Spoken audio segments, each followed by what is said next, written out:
Hey,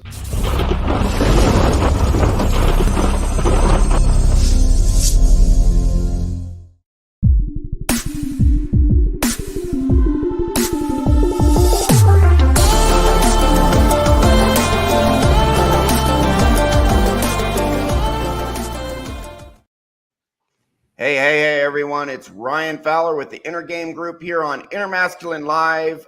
This show, the clips that our good friend Jordan Kurtz found today are awesome.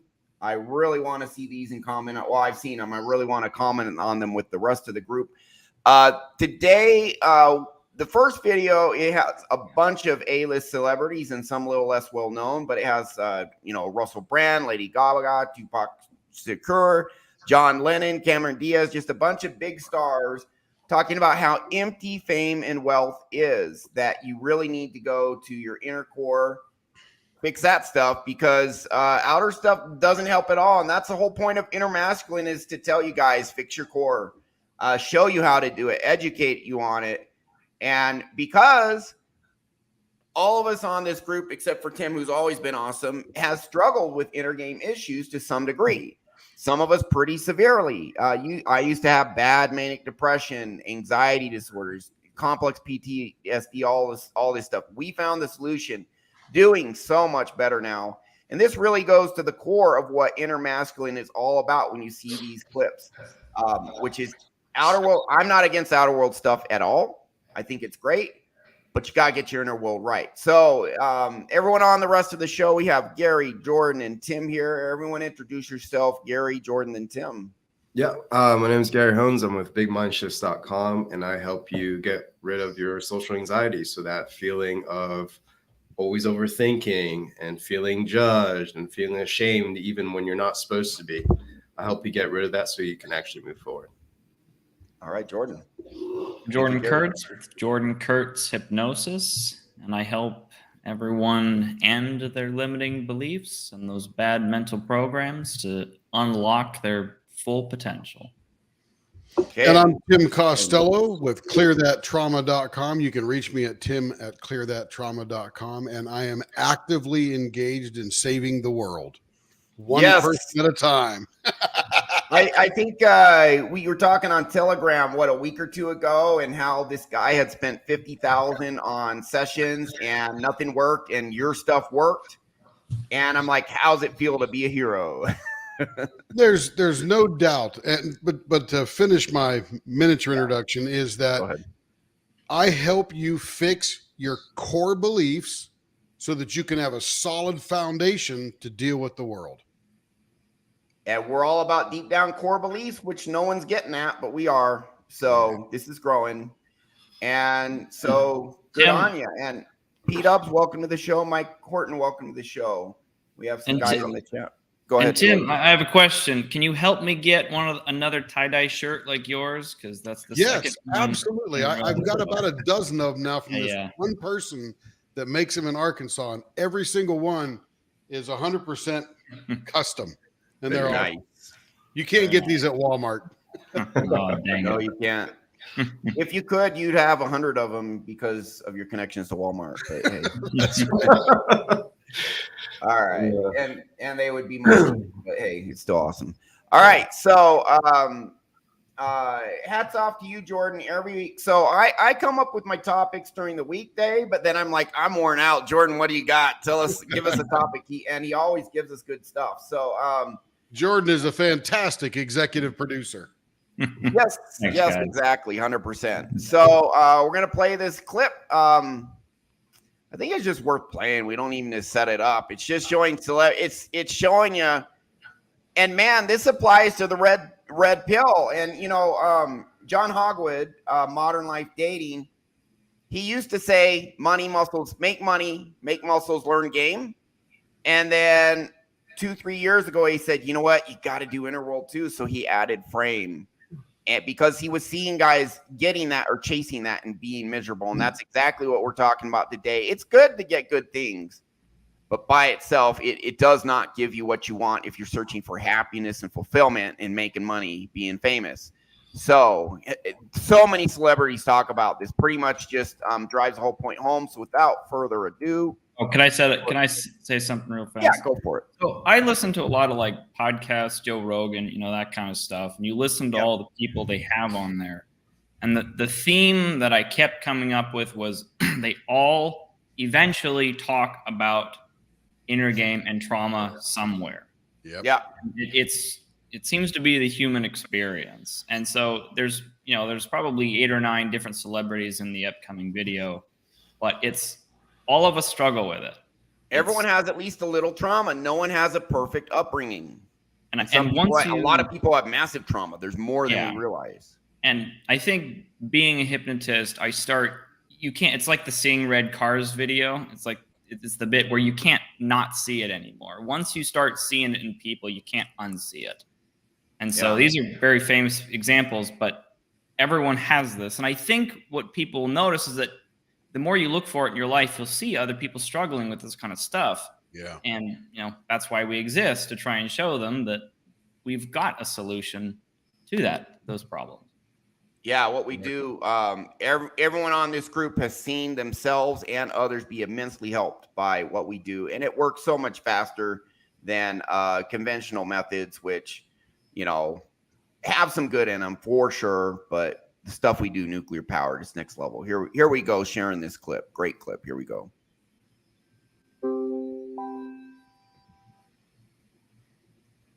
When How I Met Your Mother first went on the air, I ran into an actress that I knew, and she said, "Are you just like so happy all the time?" Why am I unhappy? Okay, Stephanie Gaga hybrid person. Why are you unhappy? Why is it that you want to quit music? And I remember thinking like, oh, that sitcom's coming. Like that sitcom, it's coming. And when I got it, I won't say it was a depression, but you kind of go through a disappointment because that fame or that thing didn't satisfy the way you thought it was going to satisfy. I had bought into the not uncommon notion that when I taste success, when I get over there, then I'll be happy. But the strangest thing happened. As the show got more successful, I got more depressed. I thought it would be good to be rich and famous. It would be good to be the opposite of this. It'd be good to have stuff. It'd be good to have money. It'd be good to be invited to the party. Well, I've been invited. I've been in. We're having this chat in a private Swish members club in East London. It's super cool. There's bare brick walls. Everyone's double good looking. But I've been inside now. I've seen the other side of the looking glass. It ain't fucking worth it. It's not good. It don't feed your soul. I still feel empty inside. I had everything a man could want, even then. I was a millionaire. I had beautiful women in my life. I had cars, a house, an incredible, a solid gold career, and a future. And yet, on a daily basis, I wanted to commit suicide. As a Beatle, we made it, and there was nothing to do. We had money, we had fame, and there was no joy. The media told me every day, and it's telling you every day what it is to be successful. So you've got MTV Cribs, you've got billionaires in front of your face, you have these extrinsic, external goals that will say, oh, Tom Shadyac has arrived. He has the right house, the right car, he flies privately. And when I got there, it was empty. I was successful in the music business, I was successful in modeling, in television, in real estate. So I made all this money and I had all this success. And here I was going, okay, I still don't feel any different. We are told that if we're beautiful, if we're skinny, if we're successful, famous, if we fit in, if everyone loves us, that we'll be happy. But that's not entirely true. I don't like wasting my time spending days just shaking people's hands and smiling, taking selfies. It feels shallow to my existence. I have a lot more to offer than my image. I don't like being used to make people money. I feel sad when I'm overworked and that I've just become a money-making machine and that my passion and my creativity take a back seat. That makes me unhappy. If you are looking for fame to define you, then you will never be happy. And you will always be searching for happiness, and you will never find it in fame.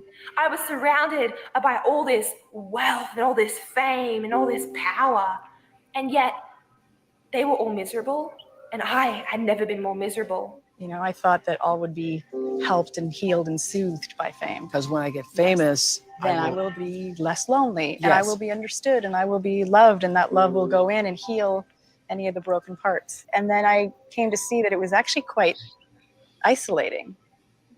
You want to pause it here, or Yeah. Well, Well, this is a great question clip. here. Great I'll clip. let you guys go. I'm sure you have plenty to Great say. clip. Yeah. Oh yeah. When I saw this clip Jordan gave me, I'm like, holy crap, we got to play this, man. Well, Jordan, you should go first since you your clip, man. Jordan, You made it. man of honor for the next 2 minutes or however long you comment. Go ahead. Yeah. Well, I liked it because they're all kind of saying the same thing. Mm-hmm. And, you know, I think it's pretty, I don't know, I guess it's pretty self-explanatory, but, you know, the one girl who was being interviewed by Oprah, she says it really well. I thought it would go Alanis in and Morissette, heal yeah. the things that were inside of me. And she's like, it didn't. And if all of these celebrities are, and I think, you know, I think there are plenty more than just, you know, there were probably what, 9-10 celebrities we just saw from. There are scores. Yeah. And, you know, Eric Clapton and John Lennon, you know, this is not a new phenomenon. And so that should tell us something, that experience of external validation will not heal what's inside of you. 100%. And if I have any critique of the red pill, it's they do talk about, hey, get fit, make money, make yourself useful, become excellent, all of that. But if you get all of that and your inner world isn't right, it kind of doesn't matter. It kind of doesn't matter. You got to have this. And that's why I started Inner Mastery. And it's like, you know, there's all this good advice that I agree with. I think you should make money, make muscles is exercise, be fit, make money, have a good career, learn games so you understand how men and women properly interact. I mean, if you can't get a good woman, then you're not going to pass on your genes. The human race won't survive. These are all great things, but good grief, don't place your happiness on that. That is, happiness is another dimension. It's what we do. It's what we talk about. And so everyone needs, and a lot of people chase success and they chase it so hard, they end up feeling not good enough because they're not getting results fast enough, or they get their bench press at 250 or 300 pounds and they get at 12%, 10% body fat, whatever, and they're still unhappy. And they don't know that that's not the whole solution. In fact, when it comes to feeling happy, it's temporary at best, and in the end is not the solution at all. Anyone else? Gary, go ahead, then I'm going to jump in. Yeah. This is a phrase I like to say. No amount of outside work is going to fix your inside problems. 100%. Right. And like, that's what the theme of all these people, I think, are doing. And it's funny because it's like, this is not the first time people have heard this. Right? Like, this is not like something like so big and so profound that like we've never heard this before. It's just for whatever reason, it gets drowned out by all the other crap we gets hear. Drowned out, gets ignored, gets like, oh yeah, that's cute, and like thrown away somewhere. And I believe part of that reason is because we don't actually have an answer outside of do more stuff, right? And so the world doesn't have the answer. The world doesn't have the answer. We so do. It's like, if the only thing you know how to do is the outside stuff, is to make more money, get more status, become the person, right? Whatever that person is, that's the only thing you're gonna do. And so what we're saying is there's another option to chase and get the same feelings that these people are after, and it has nothing to do with your vocation or anything along those lines. And you can get it a lot quicker. Yeah. A lot quicker. Yeah. So let me almost anyone can get it. Yeah, let me throw a thought in here. Go ahead. We look at celebrities, and this is a shock to us here, because we think as our people that they have this tremendous life. Sure, some things are easier. They got plenty of money. They don't have to worry about food. They don't have to worry about, what they're going to do. They have to create. to get what they want. But this is for everybody. Society worldwide, this is not in the US, but worldwide, preaches that you have to have stuff to make you happy. In fact, if you're out looking for brand new homes, or new homes to you, or a brand new car, or a new suit, or whatever, and you have in the back of your mind, gee, people will be really impressed when they see me in my new house, or they see me driving my new car, or they see me wearing these cool clothes or jewelry or shoes or whatever it is. If those thoughts go through your mind, then you're no different than everybody else. And but that's being that pushed. is That's go ahead, being Ryan. pushed to make money. Yeah. That Now, message we all is- need to make money. Granted, we all got to eat, we all got to stay warm, we all got to sleep, all that kind of good stuff. But if you have the thought of how other people will perceive you based upon the things you're buying, you'll never be able to fill that hole, which is what we're learning from Eric Clapton and Alanis Morissette and these famous rich people that we think. Lady Gaga, who doesn't love Lady Gaga? I mean, they come got on, Tupac really? Shakur coming up. I mean, we Right? got the best and brightest celebrity luminaries here. You got John Lennon from the Beatles. I mean, these are Right. people at the absolute top. Alanis Morissette in her time at the absolute top. A lot of these people at the absolute top. So Lady Gaga these and- people started off in life with a lousy foundation. They didn't have a true inner core belief that would support them. They didn't love themselves internally. They felt afraid. They felt like something wasn't coming along. A lot of these people probably don't have rage or resentment because you can't detect that, but they may. There could be some buried in there, but you can tell how they feel alone. They've never felt connected to anything that was inside themselves. So this is important when we're talking about core beliefs. These are the things that you believe deep down in your heart about yourself. This is why when we use what Ryan has taught us all how to do is to get in there to the root and pull that root out and put something good in that place. You now can love yourself and you can have self-fulfilling thoughts and move on. By the way, Unicorn Hearts is my wife, Carrie.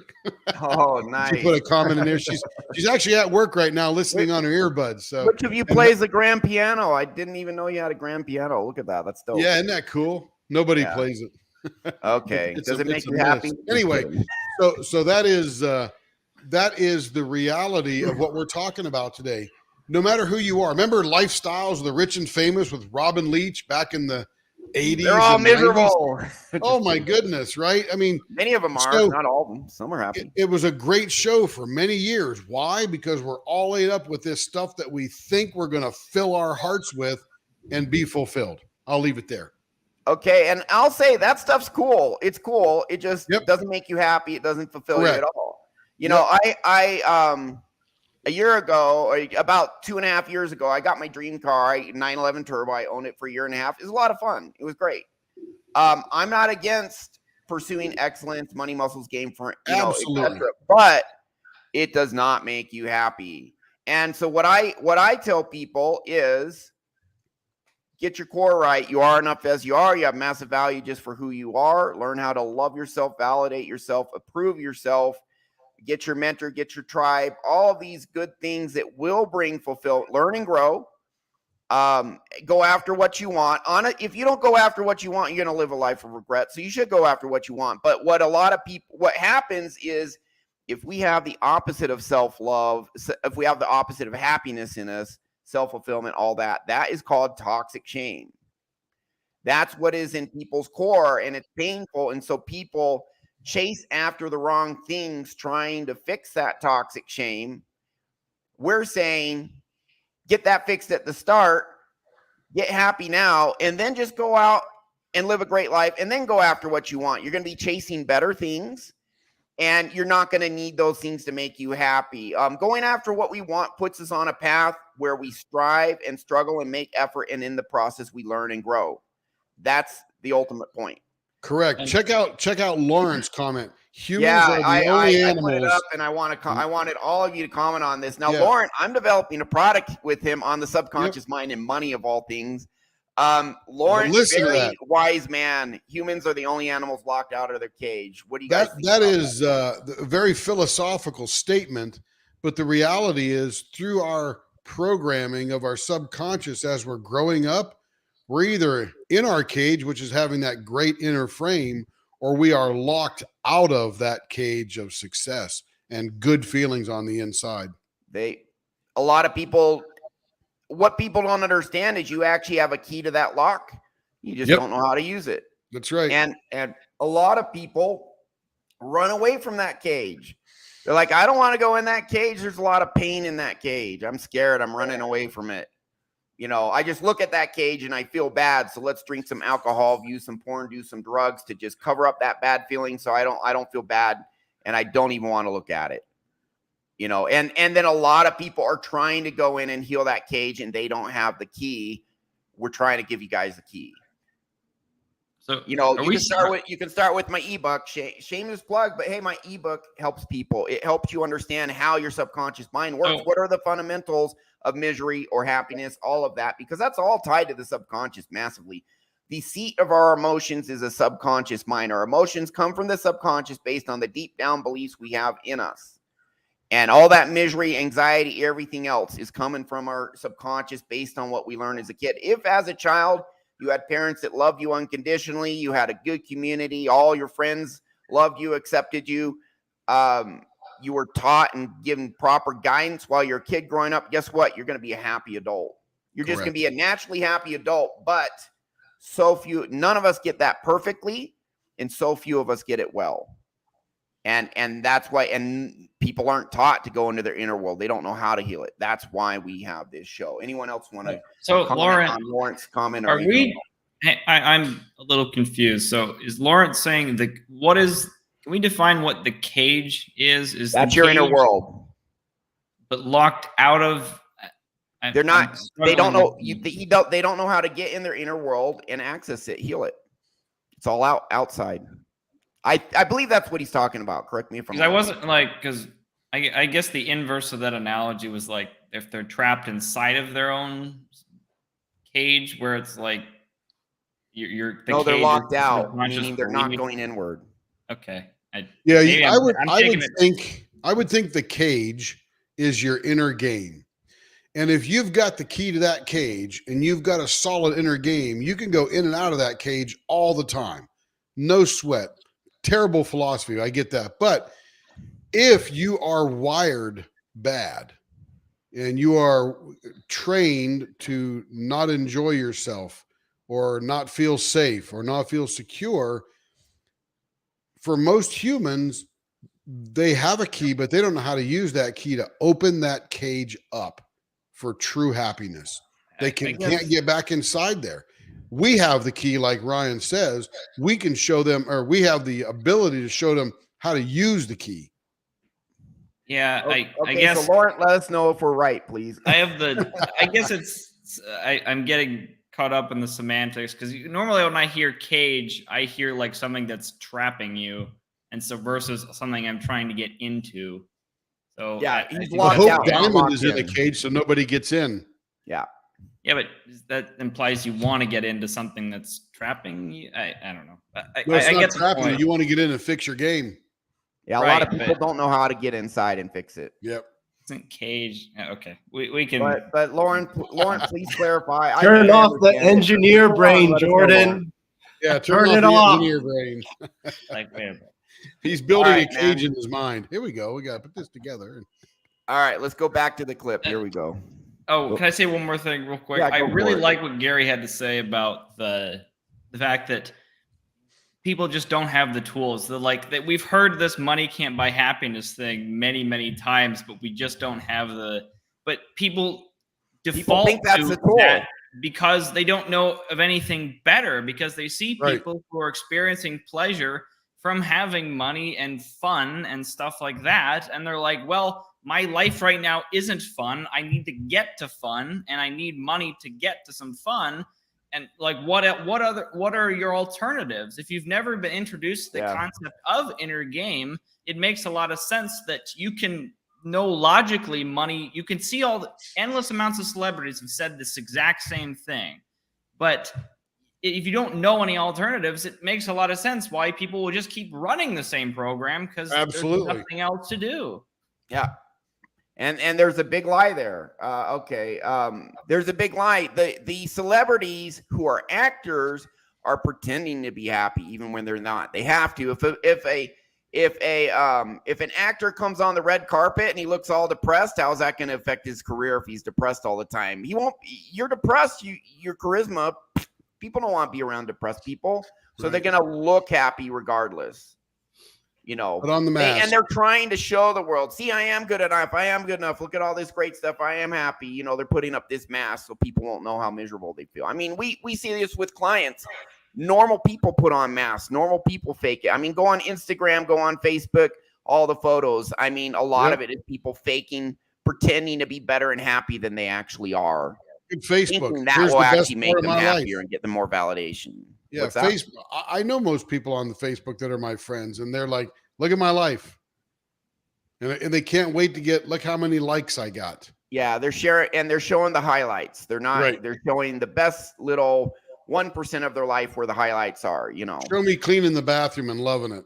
Yeah, and in a way, it's like there's nothing wrong with that. You know, you want to show your high. Look at this great trip. You know, you're not going to tell it. You're going to tell a story about the 50-pound salmon you caught, not about how you took a crap last night. You know, you're gonna talk about the highlights, but that does create skewed perceptions. Yes. So we'll keep going. If wealth and fame isn't the answer, what is? I think they get a lot of it right, but we can definitely add to it here. Yeah. The most important journey I think all of us will go through is the journey in ourselves. Bingo. Oh yeah, dropping truth bombs, Cara. Beep, beep, beep, beep, beep, beep. Just kidding.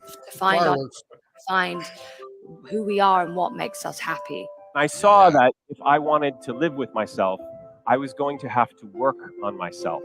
So what did I do? I started to say, no, I'm not doing that. I don't want to do that. I'm not taking that picture. I'm not going to that event. I'm not standing by that because that's not what I stand for. Boundaries. Being true to yourself, standing up for yourself, not accepting disrespect. That's going to help. And slowly but surely, I remembered who I am. And embracing your authenticity, the real you is the best part of you. That is going to help for sure. then you go home and you look in the mirror and you're like, yes, I can go to bed with you every night. Because that person, I know that person. That person has balls. That person has integrity. That person has an opinion. A lot of people, black, white, Mexican, young or old, fat or skinny, have a problem being true to themselves. They have a problem looking in the mirror and looking directly into their own souls. I can look directly into my face and find my soul. It's there. It's not sold. I didn't sell it. It's still within me. I still feel it. My heart is still connected to my body. I stopped. When you feel good enough just for who you are, that's what you do. And that's where happiness starts. We'll keep going. Doing what I've always been doing, which was the go, go, go, pursue, pursue, pursue. And I sat still and listened to that inner voice and said, okay, well, what do you want to do? What do you want to create? What do you want your life to mean? A lot of these people are not going after what they really want. They're going after what they think the world wants them to want, what the world will give them validation for. And then they actually start going after what they really want, and they actually become happy. And that's part of my message too. Don't go after what you think the world thinks you should want. Go after what you really want deep down in your heart. All we need is to feel valued and feel loved by the people around us, and to be doing something that makes us feel alive, whether You start by loving yourself. that's creating something, it's art, it's beautiful, making a change, making a difference. Everything else, social approval and all this excess money. There's too much money here. I mean, nobody should be hitting lotto for 36 million and we got people starving in the streets. That is not idealistic. That's just real. That is just stupid. There's no way Michael Jackson should have, or whoever Jackson, should have $1,000,000 billion and then there's people starving. There's no way.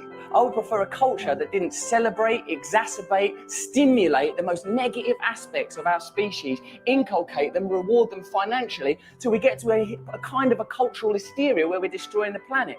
I don't believe we're these miserable animals wired to maximize self-interest. I think that actually goes against our nature and causes us a lot of pain.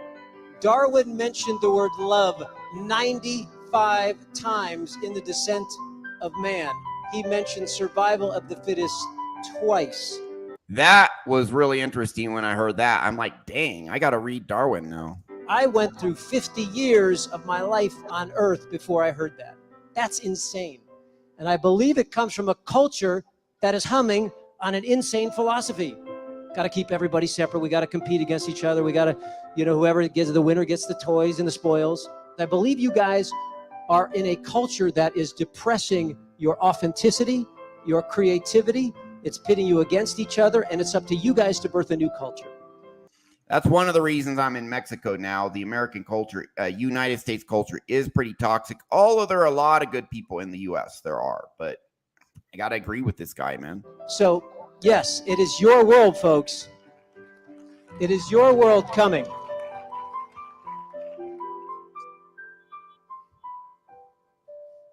Yeah.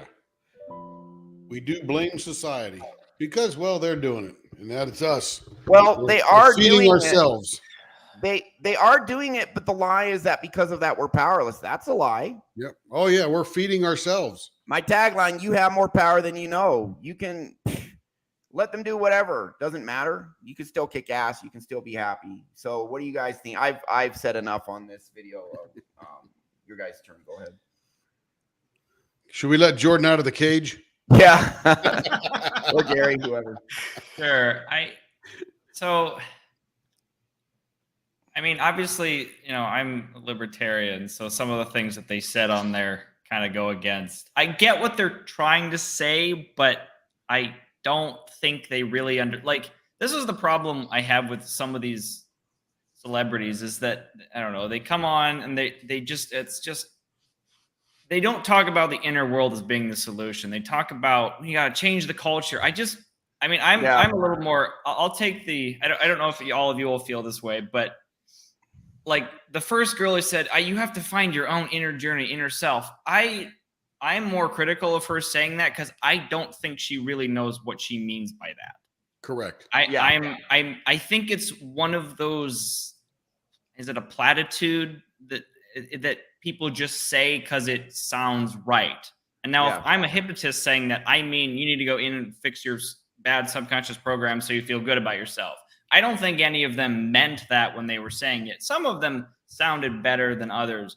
I think some of them kind of know what they're talking about because I think some of them have found a measure of happiness. I love what Lady Gaga said. I like how Cara DeLevigne said it. Maybe she's saying that as a soundbite. Maybe she really knows. They're inching towards it, right? They're inching towards the solution of fixing your inner world. They're coming up with interesting ideas like that. But then like the stuff about, the spoils go to X person. I'm like, well, I don't know. I don't know if I agree with that analysis. I think that kind of is off the topic of what we're talking about. So not everything they said there is completely related, but I get it. But yeah, am I rambling too much? No, I think you're on the right track. And let me rephrase a little bit. A lot of the world, and we could say 99% of the world, if somebody is troubled, and I'll say they have dysfunctional behavior, right? Something isn't normal about their behavior that allows them to function correctly. That doesn't mean they're not successful. It does not mean they're rich, they're well-spoken. All those kind of attributes are separate from that. The ability to do what we do, and I would like to have people just lined up one after the other, and I could do 3 people a day. And if we could teach, train other people to do this, if we're going to change the culture, it's because now we're going to help everybody be truly happy, fix their inner game to get them on a path to create the culture that would feed that particular thing. Because where are we getting this culture from? We're getting it from everybody working and somebody else raising your kids. Yeah. Right. So that doesn't work. Or we have a successful home where there's a narcissistic set of parents involved and they're doing the best they can, quote unquote, but the best isn't good enough because they're busy destroying people while they're raising just people. so dysfunctional. Right. Yeah. So they're creating more dysfunction. again, it is important that if we're going to change that culture, which is a really cool platitude, Jordan, you're right on the money, right? Sounds wonderful, makes a great billboard. Gary will write a bunch of copy about it. And then all of a sudden we got a great ad campaign to change the culture. We get all the band people together. We make a song. Michael Jackson leads the middle. Oh, forget he's dead. But you know what I'm saying is it all sounds great. Feed the world, blah, blah, blah. There's plenty in this world to feed everybody. And I'm a libertarian as well. Probably even more libertarian than you. I'm a John Locke liberal. That's how deep I go, right? I know John Locke. Hey, I know John Locke. Hey, there you go, baby. Hey. And I'm pretty much libertarian. What are you, Gary? Are you the odd man out? No, I'm there. I'm just not well educated on the topic. Yeah. So I'm just playing with you. To Gary's point, all these people are talking, and most of the world says, go to therapy, get a therapist, do some Reiki healing, do a whole bunch of stuff. Check out your chakra, figure out what color you are, so on and so forth. All fun, wonderful stuff. But I just helped a fellow who spent $50,000 on emotion body code. And he said, can you actually hypnotize me? Because I've had a very well-known hypnotist students who couldn't hypnotize me.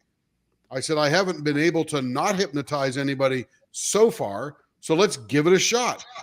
So all of a sudden, this guy is a different person. Yeah.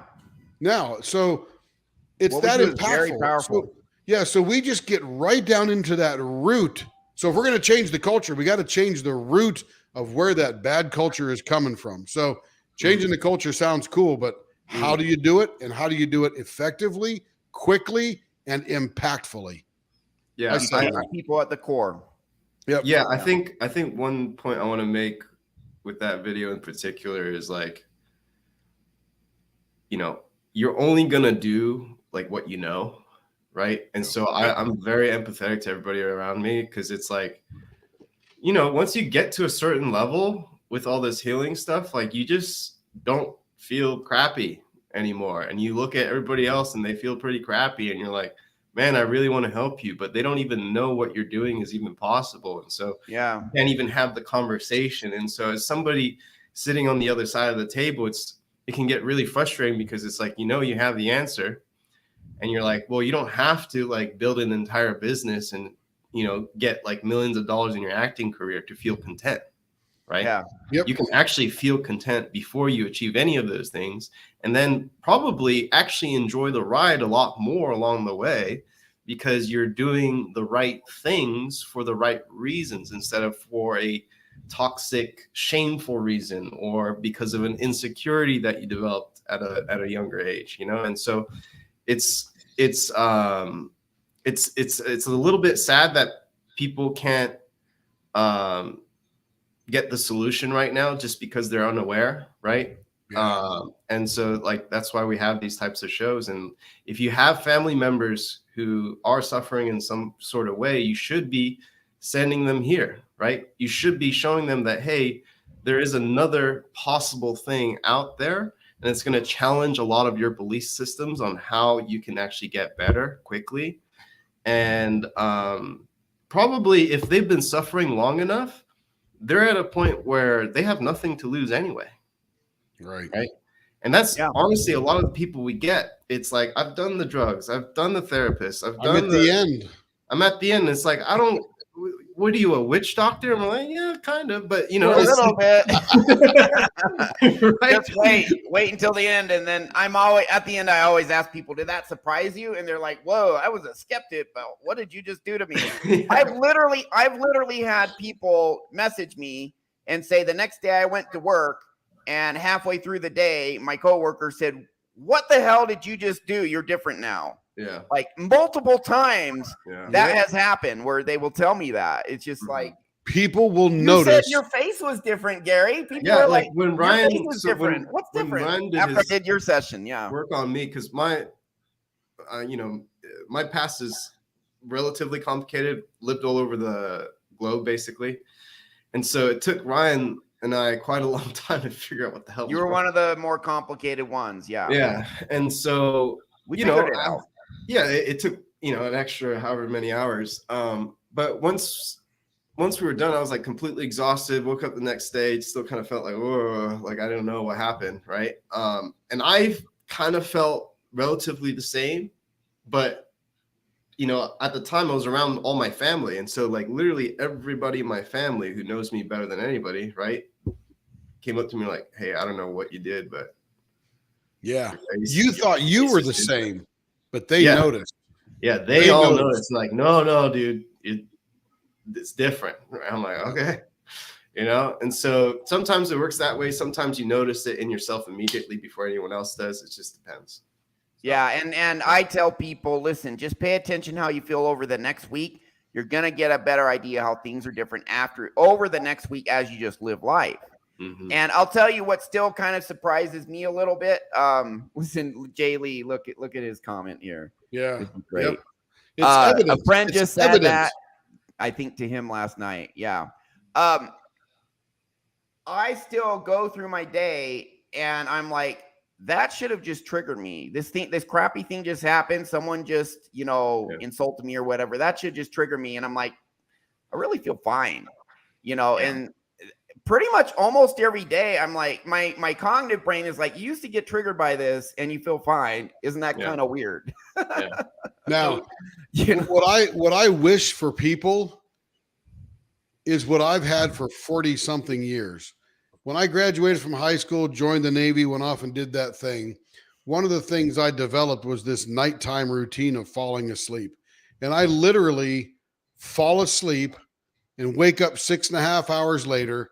I haven't moved. I haven't woken up in the middle of the night, and I haven't dreamed. I literally start and go deep, and I'm out. And I wake up in the morning, 6.5 hours later, almost my alarm clock set for 6:30. It goes, I wake up at 6:22 or something like that, depending on when I go to bed. But I'm telling you, that's what I wish for people. I want them to sleep restfully, because if they're sleeping restfully, their body can heal during the day now their body can heal at night, and they can be ready for the day to have a lot of energy. The only way we can do that for people is to bring them happiness to calm their mind. Fulfillment, contentment, peace, tranquility. And guess what? Within 2 years of me healing myself, my income doubled. You actually become more productive. So here, I'll throw this out about materialism stuff. So I think this will help sum up my thoughts from earlier. I think money and fame are amplifiers. So if you already feel bad about yourself and you get a lot of money and fame, it'll amplify those feelings because you'll be more aware of it. Because if you start buying all these things and they don't heal what's inside, you're just going to become more aware of the fact that you can't heal that. Yeah. And so if you get, and it's the same with like power. It's like if I'm a politician who doesn't feel good about themselves inside, and then I'm put in charge of all these other people, it amplifies and reveals what I really am. And so it's not that, money is a brilliant tool to help people with, and it can bring a lot of fulfillment when you help other people with it. I mean, there are plenty of people who start businesses. I mean, all of us on here, we get tons of fulfillment through our work because we bring people, joy, and we clear those traumas out of people's minds. It brings us money, yes, but it's the fulfillment we get in helping other people. And I think if we didn't have our internal worlds figured out, we wouldn't feel good about helping other people. But if you fix your internal world and then you amplify that with money, success, and fame, you can do a lot of good and feel good at the same time. So It's not like they're mutually exclusive. It amplifies what's already inside. And so if your inner world is strong, you're just going to amplify that strength. I've said for a long time that all money does is magnify character. Period. If you're miserable poor, you will be miserable happy. Miserable rich. You'll be miserable rich. Yeah. It doesn't bring happiness. Okay, we have one more clip to watch. This one's pretty short. We'll kind of go through it pretty quick, and then comment on it. It's more celebrities, but now they're talking about anxiety.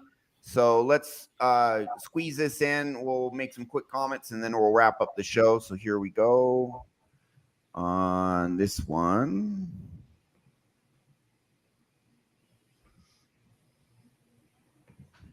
All right. It's definitely being alone in a crowded room. I'm one person. I'm in the center of the room. Everyone's around me, but no one's touching me. Everyone's around me. They're all engaging with each other, but I'm alone. I'm claustrophobic. I'm stuck. I was really, really young, and I remember not feeling like I couldn't breathe and running to my mom and being like, Mom, I feel like I can't breathe. Something must be wrong. 3-4 years ago, it came back completely full on. And I would have crazy panic attacks. Not so much depression, but certainly anxiety. Yeah. As we go through life and experience trauma, we build walls, defense mechanisms, and eventually you adopt them so deeply, and they are activated on a daily basis. You start thinking that's who you are. It was actually a really weird time in my life because I was experiencing panic attacks for the first time, and then but I didn't want anyone to know because I thought they would insure me or something. You're an actor. Yeah. You're on screen. And so I kept having panic attacks while filming, but I didn't let anyone know. Scary times and like anxiety, some dark shit out there, man. Personal demons and anxiety and more intimate tragedies as well. Mental health is so important. People don't pay enough mind to it. You have problems with anxiety? Oh, yeah. I also have suffered from that. When I was 23, I had my first panic attack on stage. And that was like, oh, shit. How did the show continue? It continued. I've had you pushed through it. Yeah, I've had about 10 on stage. And It's so normal. Everyone experiences a version of anxiety or worry in their lives. And I was so scared, and I'm sorry to tell everybody that, but I was just smoking my nerves away, and I just wasn't nourishing myself. For me, it was almost unbearable. I couldn't even live. I was completely debilitated for 6 months, I would say. I also struggled a lot with anxiety and depression. You did? Uh-huh. I actually was diagnosed with an anxiety disorder and panic disorder when I was 7 years old. I was very lucky to be able to start therapy when I was that age, which is not, necessarily a common event for young kids. I think the thing is about anxiety is that it comes in phases and it's different for everybody. I have my own experiences with anxiety and depression surrounding childbirth. I have to say, getting therapy, taking medicine, it was the way out for me. And I wish at that time I had realized that other people go through it, that I can talk to other people. You're not alone, you're not an alien. I have some sort of anxiety, depression, something that's changed my whole life. Do you have a lot of anxiety? I do have a lot of anxiety. And that's why you don't want anyone to actually ever truly know you. Oh. Oh, damn. That's a really good question. I think when I first started noticing that I had anxiety or that something was, I wanted to start searching for ways to describe how I was feeling because I couldn't really express them. I had no labeling for what I felt. When I was around probably 15, 16, those ages is when I really started looking up for ways to describe what I felt. And the words I came across were stress, anxiety, and depression. I'm not constantly talking about the fact that I struggle with anxiety and depression to bring people down. Talking about the messiness of being human and our hardships and our struggles is what brings us closer together and weirdly what makes everyone happier. Very much, yeah. I've definitely come, it's weird. I didn't come out of my shell until I started professional wrestling. And that kind of forced me out of my shell. But I still struggle with it somewhat. I have a bit of social anxiety. There's certain things I still struggle with. My doctor prescribed me pills for my anxiety, and then he warned me that they're extremely addictive. So now I'm too anxious to take my anxiety medication. I love that. That's good. That is hilarious. All right. What do you guys think there? I think it's just highlighting how, it's not rocket science, it's a common experience, right? It's just, I think the important thing is, to me, right? And this is coming from obviously a place where it's like, we had to learn a lot of the things the hard way, right? I think people aren't curious enough to see what else can work. Because I'll tell you, for me personally, the moment it clicked for me was when I saw that crazy stat line from that 1972 study where it's hundreds of sessions, 38% success rate for talk therapy. Psychoanalysis. Yeah, psychoanalysis, 70 odd sessions with CBT with a 72% success rate. And then hypnotherapy was 6 sessions, 93%. Yeah. And I was like, how can this possibly be true? There's just how? And so it just, I think when you show a rational person something like that, even if they're not into the woo, they can look at math and they can see that. And it's like, if you just do the math, just the cost, right? Just the cost difference of solving one problem is just insane. Universities are funded by big pharma and by the American Psychological Association, all that, the mainstream stuff that is designed around profit. And that's, you see all, everyone's chasing after success to be happy, because a downside of capitalism, overall capitalism is amazing, but a downside is it makes them more money if they convince you that chasing after these things makes you happy. It makes them more money. And our whole society has been structured around, we, the big corporations, are going to give you messages, whatever message gets you to buy our product. Yeah, that's it. Whatever makes the most money, whether it's big pharma, whether it's, okay, for psychologists, what's going to make the psychologists the most money? Oh, let's keep you coming back every week for 22 weeks, or however, instead of, 6 weeks, there's not as much profit in that. Right. And the Netflix show, How to Change Your Mind, shows in the 50s and 60s, all these major universities were studying psychedelics. And like, holy cow, psychedelics are amazing at resolving depression, anxiety, all this other stuff. Then what happens? Banned worldwide. Right. What the actual F? I'm gonna say that's more of a criticism of corporatism than capitalism. Corporatism tied in with the governments. Yep. Worldwide ban on something that's so much better than what came after psychedelics with these antidepressants. Now the studies come out showing the antidepressants are marginal at best, that there's no long-term improvement in your quality of life. Oh, but hey, you're picking up your prescription every month for the rest of your life. It's ridiculous. Yeah. The reason I liked that clip was because I think, and Gary said, it's the human experience, and that. I love seeing the humanity of these celebrities. Yeah, I love it. I love them keeping it real. So I think unless we see that side of them, we might think that they've got everything sorted. And I think some celebrities, of course, this clip is selective because it only pulls the celebrities who are talking about anxiety. So I'm sure there are celebrities that exist who do enjoy their life, and they don't struggle with all these things. And so there might be a selection bias there, but you're not alone. Like, I think that's the takeaway from it, is like, you're not alone. I don't care. Like, everyone experiences it. Every single person on earth. Yeah. Period. Yeah. I'm trying to think what else was in that video I liked. It'll come to me. Tim, if you want to go ahead. Remember. What I like about this one the most is we talk about what happened to your piano, Tim.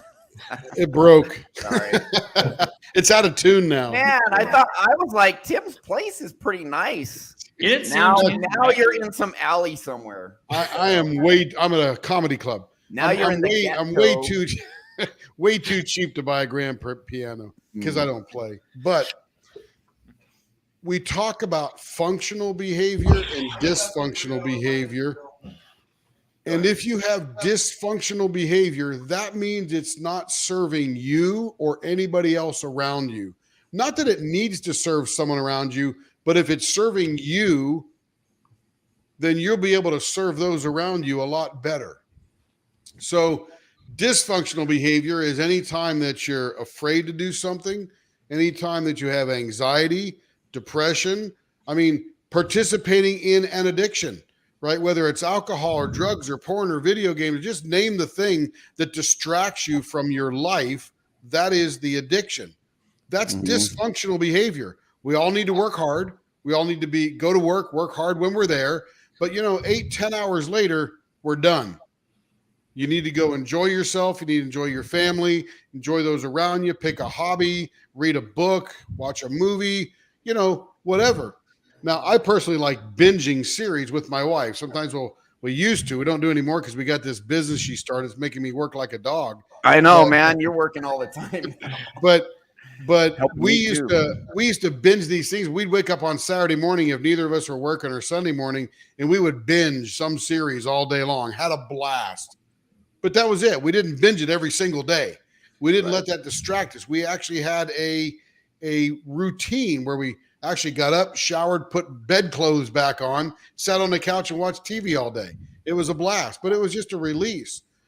That's a functional behavior. I'm growing with my wife and, having time with her and having a good time and watching something enjoyable. But if you're participating in that every single day, day in, day out, drinking, drugs, video games, porn, I love video games like the next guy. Believe me, I'm telling you. But I don't play them 24/7. Yeah, I'm going to play a couple hours later because I have half. Yeah, absolutely. In fact, the SpongeBob SquarePants mod just came out for Power Wash Simulator.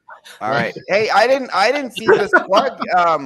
So your wife, Carrie, Unicorn Heart, she's giving a nice plug here. Look at this. Yep.